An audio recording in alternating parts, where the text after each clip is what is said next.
inson o'zining bashariyligini qachon yenga olar ekan? O'zining nafsini qulligidan ozod bo'la olsa. Agar nafsini qulligidan ozod bo'la olsa, eng oliy martabaga erishadi. Eng oliy martaba nima?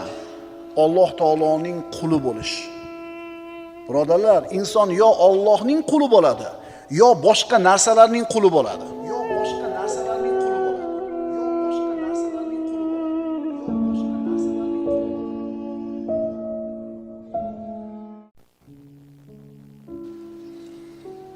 Bismillahirrahmanirrahim. Alhamdulillahi robbil alamin. Vassalatu vassalamu ala ashrafil mursalin va ala alihi va ashabihi ajma'in. Amma ba'd, assalomu alaykum va rahmatullohi ta'ala va barakatuh. Kechagi darsimiz oxirida matematika o'qituvchisi ayol kishi tafsirdan dars berishga to'g'ri kelib qoldi maktabida. O'zi hijob o'ramaydigan yalonbosh ayol edi. Ana shu darsini o'tishlik jarayonida hijob haqidagi oyatlarni tafsirini o'qib o'rgandi. Ana shu narsadan ta'sirlanib hijobga kirdi. Shunaqa bitta maqola sabab bo'lib qoladi, bitta ma'ruza sabab bo'lib qoladi insonning hidoyatiga. Bitta oyatni tafsirini eshitasiz, qalbingizdan joy oladi. Bir hadisni eshitasiz, sharhini qalbingizga mustahkam o'rnashib qoladi. Ana Umar ibn Xattob roziyallohu anhuni islomga kirishlik qissasiga qaramaymizmi? Singlisini uyiga kelib, singlisini va kuyovini urib pachaqlagani kelgan edi. Muhammad alayhisalomning diniga o'tganlari uchun. Lekin o'tirib Alloh taolo xohlaganida ana shu Qur'on oyatlari yozilgan sahifani oldi. Bu Toha surasining avvalidagi oyatlar edi. O'qidi, ta'sirlandi, qalbi ochildi, iymonga keldi.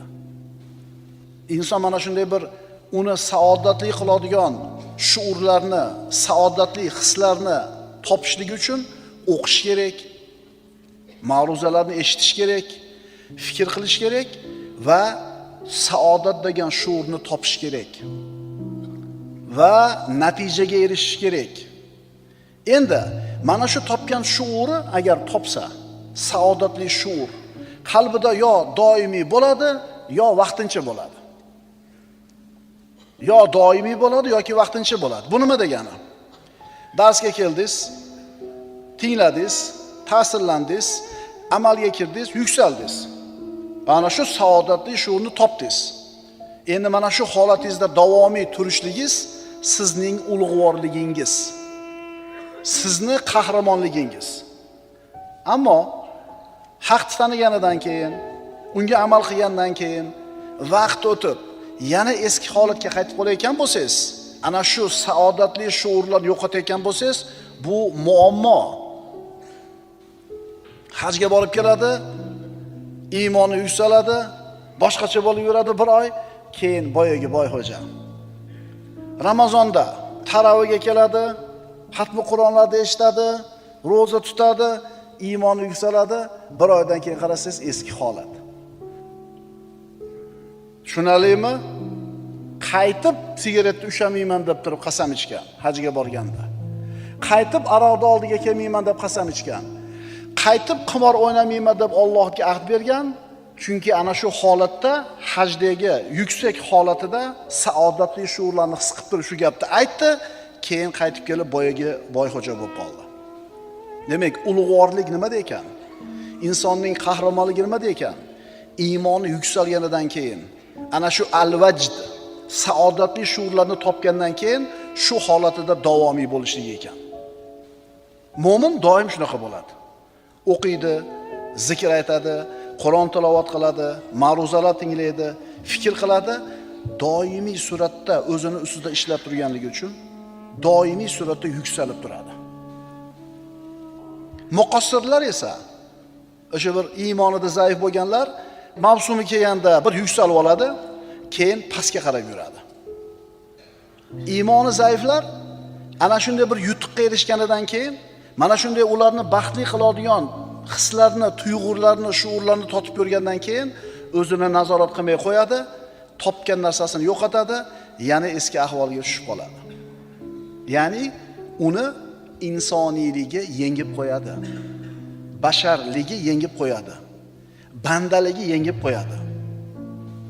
Qarang, agar mana shu shuurni, mana shu hisni doim ushlab tursangiz, o'zingizni bashariyligingizdan, insoniyligingizdan, bandaligingizdan g'olib bo'lasiz.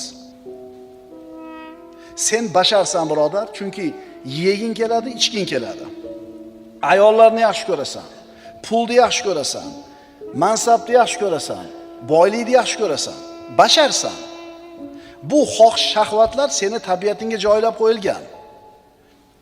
Agar banda biz aytayotgan al-vajd martabasiga yetmagan bo'lsa, uni mana shu insoniyligi, bashariyligi yengib qo'yadi.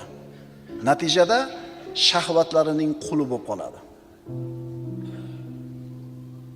Inson demak, o'sha darajaga chiqar ekan, shu holatda doimiy qolar ekan yoki pastlashib ketar ekan. Iymoni baquvvat bo'lgan haqiqiy mu'minlar shu holatida doim nazorat qilib o'zini kitob o'qir ekan, darsga kelar ekan, ma'ruza eshitar ekan, o'zini shu uruvida ushlab turar ekan. Endi iymoni zaiflarchi o'zini kontrol qilmay qo'ygandan keyin pastga tushib ketar ekan. Pastga tushib ketishligi tabiiy, chunki uni nafsi boyaga biz aytgan narsalarni hammasini yaxshi ko'radi. Demak, inson haqni taniganidan keyin ana shu haqda sobit tura olmasligini sababi unda al-vajd martabasini yo'qligi. Agar al-vajd martabasini, saodatli hislarni totib ko'rganida bu eski holatiga qaytmas edi. Masalan deylik, biz o'zimizning shaharimizda yurib, iymon e'tiqodi bir o'rnida zikrini aytadi, o'zini saodatli his qilib yuradi, amallarda qoyim bo'ladi. Keyin boshqa mamlakatga ishlagani ketadi yoki boshqa shaharga ketadi. U yerdagi ulfatlarni qarasa, ancha johil. Shularni ichida ham yurib, o'sha amallaridan qaytmayotgan bo'lsa, biz aytgan martabaga ko'tarilibdi bu odam. Endi ular orasiga kirgandan keyin shularni kepatasiga kirib ketsa, biz aytgan martabaga yetmabdi. Suhbatimizning mavzusi al-vajd martabasi. Insonni baxtli qiladigan, insonni saodatli qiladigan hislar, shuurlar. Eski holatiga qaytib qoldimi? Demak, u biz aytgan al-vajd martabasi yetmabdi.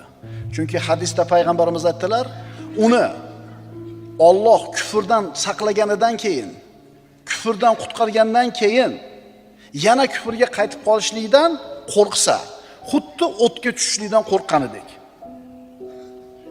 Payg'ambarimiz aytadilar, ta'isa abdud dinari va abdi dirham val qatifati val khamisati in utiya radiya va in lam yu'ta lam yarda. Rasululloh aytadilar, dinor, dirham va matohlar quli bo'lgan ochofat kishilar xor bo'lsin. Agar dunyo berilsa rozi bo'ladi, berilmasa rozi bo'lmaydi. Ya'ni namoz o'qib roza tutadi, dinni mahkam ushlaydi, ishlari tekis bo'lsa. Agar ishlar ozgina xiralashib qolsa, o'sha johiliy hayotga nima qilaveradi? Qaytib olaveradi. Demak, banda shahvatlarining quli bo'ladi. Ana shu shahvatlar insonni ustida hukmronlik qilishiga harakat qiladi.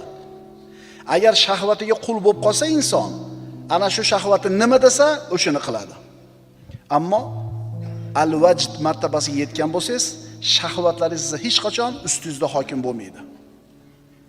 Xulosa, inson o'zining bashariyligini qachon yenga olar ekan? O'zining nafsini qulligidan ozod bo'la olsa.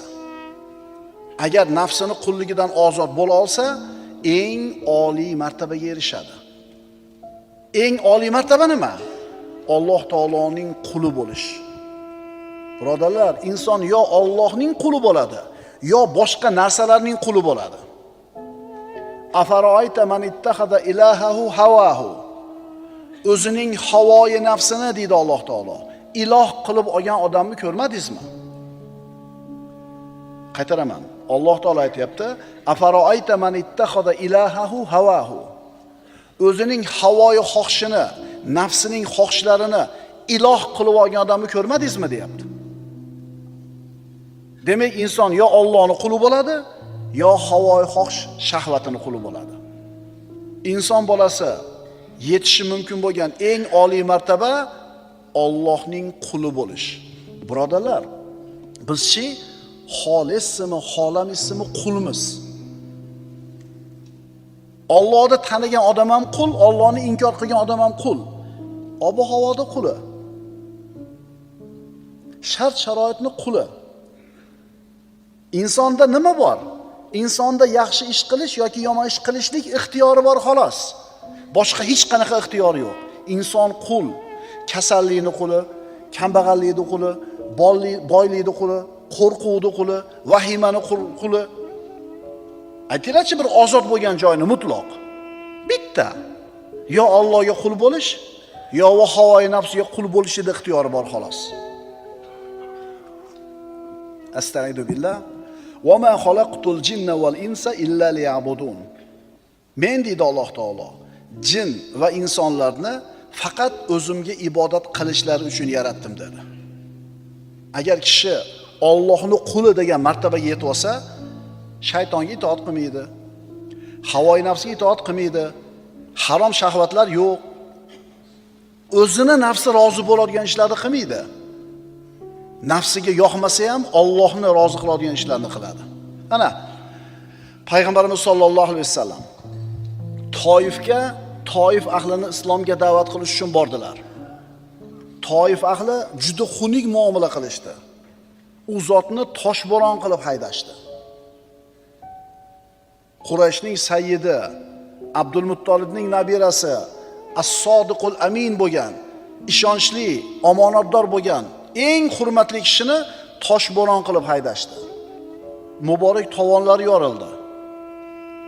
Mana shu o'rinda insonning nafsi ozor chekib, ularni duoibat qilishlikka shoshiladi tili. Lekin Muhammad Mustafa sollallohu alayhi vasallam qanday qildilar? U zot o'zining nafsini quli emas edilar, balki Allohning quli edilar. Jabroil alayhisalom kelib, "Ya Rasululloh, Alloh sizga salom aytdi va men bilan tog' farishtalari keldi. Agar siz xohlasangiz, mana shu shahar ahlini ikkita tog'ning o'rtasiga qorishtirib tashlaymiz" dedi. Payg'ambarimiz nima dedilar? Yo'q. Allohumma hdi qavmi. Parvardigor, qavmimni hidoyat qil. Qarang, o'zini qavmi deyapti shunda ham. Chunki ular nima qilish ekanini bilishmayapti. Agar bulardan chiqmasa, shoyat ularning sulbidan Allohni yakkalaydigan insonlar chiqar. Ana ko'ryapsizmi? Allohning quli mana shunday maqomda turadi.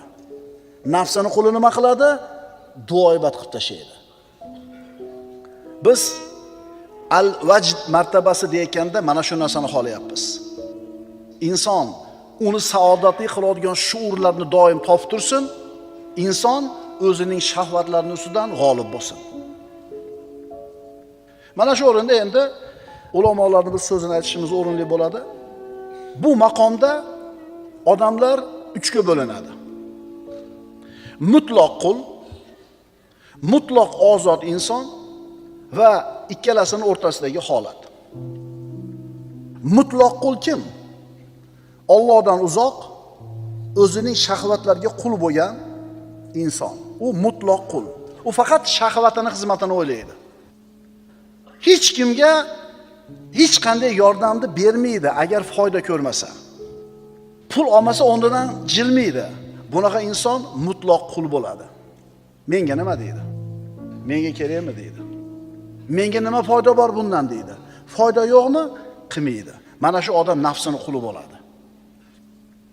Fuzayl ibn Iyoz aytadi, rahimahulloh, shahvatlariga bo'yinsungan inson uchun tavfiq eshiklari yopiladi.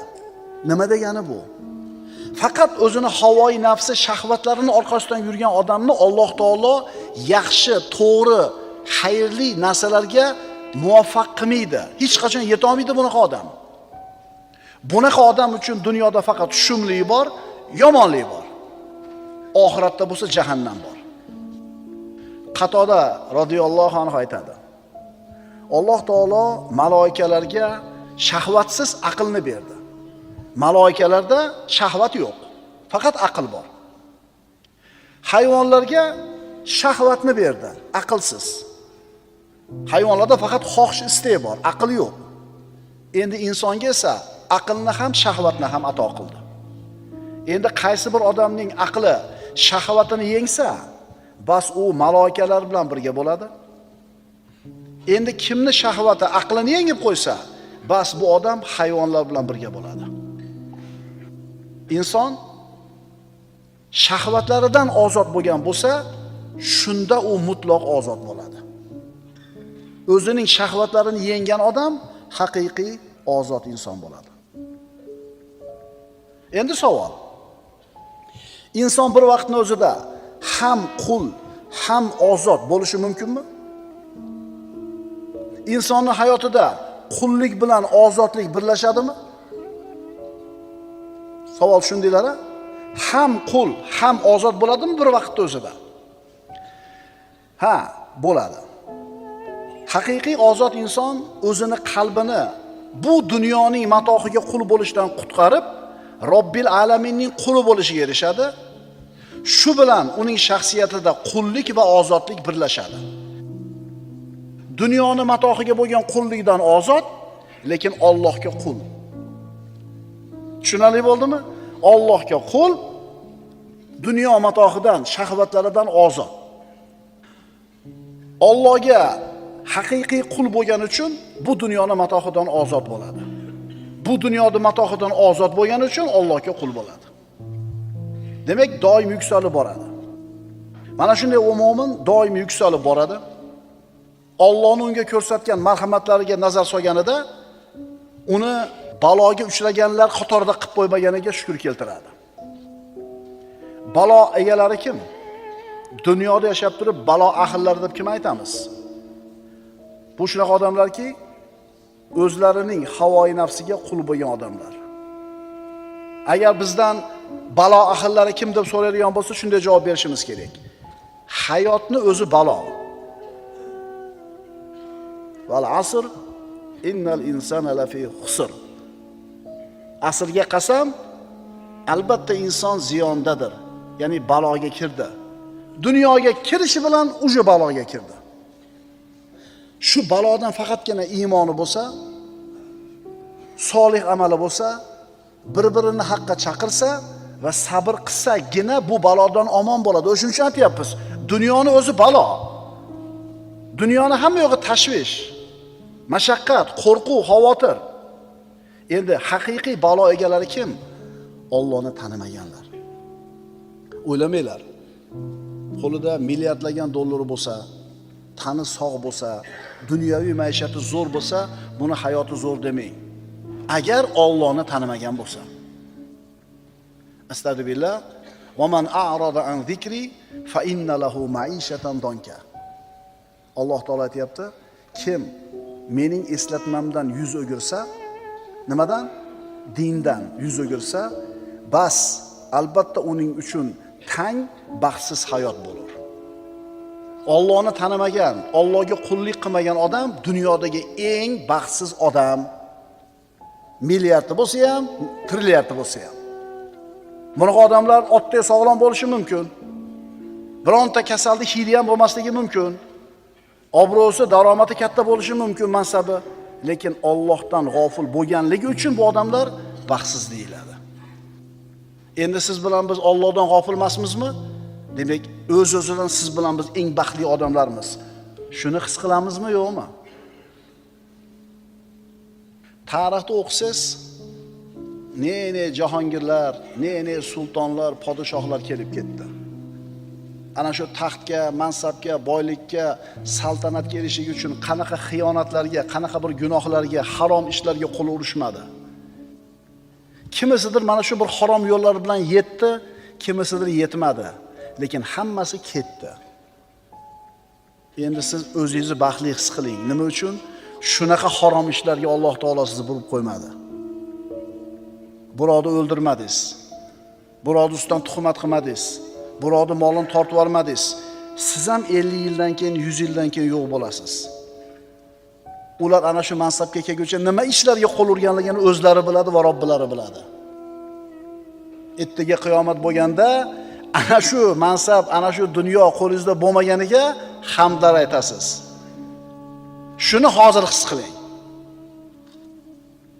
Allohdan bizlarni ana o'sha unga muhabbat qiladigan va iymon lazzatini totadiganlar qatoriga kirishini so'raymiz. Lekin bu darajaga yetish uchun katta mehnat qilish kerak. Sabr qilish kerak, nafs bilan jihad qilishlik kerak. Astagfirullah. Vallazina jahadu fina lanahdiyannahum subulana va innalloha lama'al muhsinin.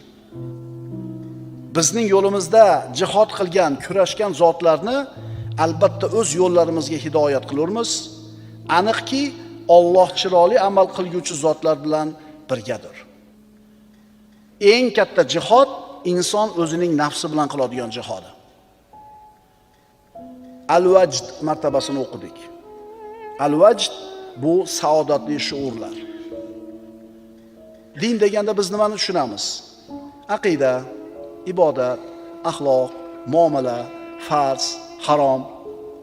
Lekin haqiqiy din deganda biz yana shuurlarni ham tushunishimiz kerak. Mo'min banda his qiladigan, uni saodatli qiladigan shuurlar, hislar, tuyg'ular.